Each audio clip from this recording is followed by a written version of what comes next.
In this tutorial, we'll show you how to use the EPC and GES, also known as DPE energy labels first. Go to Settings to Listings in your WordPress dashboard. Here, you'll find the EPC and GES, DPE, section. If you're using Estatik Simple, only the light display style is available.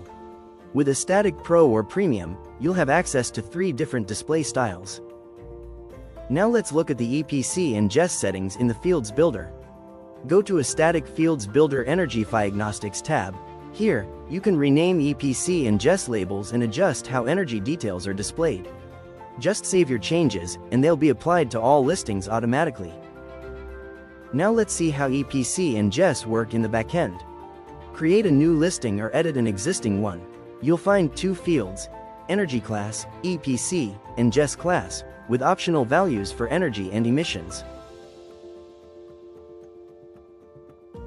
Save the listing to apply the labels.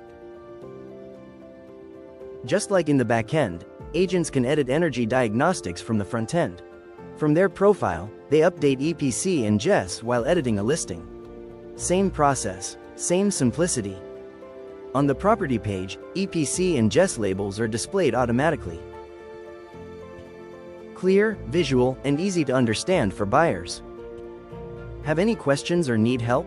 Visit our support area.